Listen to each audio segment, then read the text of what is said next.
নমস্কার, আমি doctor Naren Pandey, allergy asthma centre কলকাতার পক্ষ থেকে। উম, এই হঠাৎ করেই সেপ্টেম্বর মাস পড়ে গেল, সেপ্টেম্বর শেষ হতে চললো। উম, এবার এই সিজনাল চেঞ্জ, কিন্তু প্রচুর মানুষ আছেন ওনাদের সারা রাত কাশির জন্য ঘুমাতে পারেন না। শুকনো কাশি অল্প বিস্ত লেগেই থাকে। কিন্তু এই যখন সিজনাল চেঞ্জ হচ্ছে, এই গরম থেকে শীতের দিকে আমরা যেই উম, পাল্টাচ্ছে সিজন, এই সিজনাল চেঞ্জের সময় কিন্তু প্রচুর পরিমাণে এই কাশি বাড়ার সম্ভাবনা আছে। এটা নিয়ে আমরা আজকে আলোচনা করব। আপনারা নতুন দর্শক যারা এসেছেন ওনাদের অনুরোধ করব লাইক, সাবস্ক্রাইব, কমেন্ট, শেয়ার করার জন্য। আর পুরনো দর্শক যারা লাইক, সাবস্ক্রাইব, কমেন্ট, শেয়ার করছেন ওনাদের অনেক অনেক ধন্যবাদ। এখনো যদি সাবস্ক্রাইব না করে থাকেন তাহলে একটা সাবস্ক্রাইব বাটন, বেলে অল আইকন যদি প্রেস করেন তাহলে সমস্ত ভিডিও প্রথমে আপনি পাবেন। আমরা কলকাতাতে শিয়ালদা স্টেশনের পাশে হাঁটা পথ মৌলালি মাজার, তার বাঁ দিক দিয়ে যে রাস্তা বেরোচ্ছে সেই রাস্তায় প্রবেশ করে একটা বাড়ি ছেড়ে দ্বিতীয় বাড়িতে অবস্থিত। স্ক্রিনের নিচে ডান দিকে নম্বর দেওয়া আছে 7278034776, এই নম্বরে কল করে আপনারা অ্যাপয়েন্টমেন্ট বা অনুসন্ধান করতে পারেন। তো আমরা যে মূল আলোচনায় ফিরে আসি। আমরা যেটা করছিলাম যে কাশির জন্য সারা রাত কি ঘুম হয় না? প্রচুর মানুষের এরকম হয়। সারাদিন অল্প বিস্তর কাশি হলো, বিকেলের দিকে একটু বাড়তে আরম্ভ করলো, তারপরে যেই বিছানায় গেলেন তখনই কাশির পরিমাণ অনেক বেড়ে গেল। তার মেন বিষয় হচ্ছে যে এক তো এনভায়রনমেন্টাল পলিউটেন্ট, এনভায়রনমেন্টাল পলেন্স আছে, প্লাস এই বিছানায় যাওয়ার পর থেকে কাশি হওয়ার প্রবণতা বেড়ে যাওয়া, এটা হাউস ডাস্ট মাইটের জন্য বা ইনডোর এয়ার পলিউশনের জন্য হয়।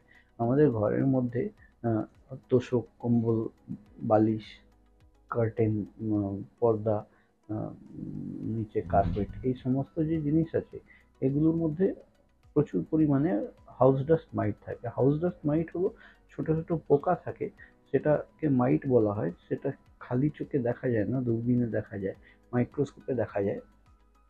এই পোকাগুলো এই কাপড়গুলি খায় এবং পায়খানা করে। এদের নিজেরই সাইজ এত মাইক্রোনাইজ যে আমরা খালি চোখে দেখতে পারি না, মাইক্রোস্কোপে দেখতে লাগে।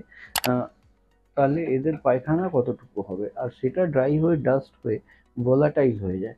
আমরা যেই বিছানায় যাই, বা অনেক মানুষ দেখবেন এসি ট্রেনে ট্রাভেল করলে ওখানে ব্ল্যাঙ্কেট দিল, তারপর থেকে হঠাৎ করে শ্বাসকষ্ট চালু হয়ে গেল বা কাশি চালু হয়ে গেল, থামতেই চায় না। এই এইটা নিঃশ্বাসের সাথে ভেতরে গিয়ে একটা অ্যালার্জিক হাইপার সেন্সিটিভিটি করে এই প্রবলেমটা চালু করে। তো এর সলিউশন দুটো। একটা হয়তো অ্যান্টি অ্যালার্জিক রেজিমিনে থাকুন, এগুলো গিয়ে অ্যালার্জিস করছে, অ্যান্টি অ্যালার্জিক খেলে তখন তৎক্ষণিকের জন্য রিলিফ থাকবেন। এটা এক। দ্বিতীয়, আমাদের চিহ্নিত করা যে কোন কোন মাইট বা কোন পলেন বা কোন ডাস্ট কত পরিমাণে অ্যালার্জি করছে, সেটা যখনই আমরা চিহ্নিত করতে পারবো তার বিরুদ্ধে স্পেসিফিক ইমিউনোথেরাপি ভ্যাকসিন নিয়ে বডির মধ্যে তার এগেনস্টে ইমিউনিটি ডেভেলপ করিয়ে নিলে কিন্তু এটার থেকে নিজাত পাওয়া যায়। এই modified skin prick allergy test হচ্ছে ওয়ার্ল্ড অ্যালার্জি অর্গানাইজেশন বা ওয়ার্ল্ড হেলথ অর্গানাইজেশনের দ্বারা অনুমোদিত gold standard of allergy testing. এই চামড়ার উপরে অ্যালার্জি পরীক্ষা করে চিহ্নিত করা কোন কোন জিনিসে কত পরিমাণে অ্যালার্জি হচ্ছে, তার বিরুদ্ধে স্পেসিফিক ভ্যাকসিন তৈরি করে বডির মধ্যে তার এগেনস্টে ইমিউনিটি ডেভেলপ করিয়ে নেওয়া। এই modified skin prick allergy test করতে আমাদের এখানে 2500 টাকা চার্জেস আছে। আর এই ভ্যাকসিন যার কথা বলা হচ্ছে সাবলিঙ্গুয়াল ইমিউনোথেরাপি, মুখে খাওয়া ড্রপ সকলে ভ্যাকসিন থাকবে, সেটা ইঞ্জেকশন নয়। এটা 1 বছরের কোর্সের 8000 টাকা আমরা চার্জ করে থাকি, আর কনসালটেশন ফি 1000 টাকা লাগে। এইরকম পরিষেবা যদি নেওয়ার প্রয়োজন থাকে তাহলে স্ক্রিনে ডান দিকে নিচে যে লাস্টে 76 দিয়ে নম্বর দেওয়া আছে 7278034776, এই নম্বরে কল করে অনুসন্ধান বা অ্যাপয়েন্টমেন্ট নেওয়ার জন্য আপনারা কল করতে পারেন। যদি ভিডিও পছন্দ হয় তাহলে একটা লাইক দেবেন, আর আপনারা সাবস্ক্রাইব এখনো যদি না করে থাকেন তাহলে একটা সাবস্ক্রাইব বাটন প্রেস করে অল প্রেস করলে সমস্ত ভিডিও প্রথমে আপনি পাবেন।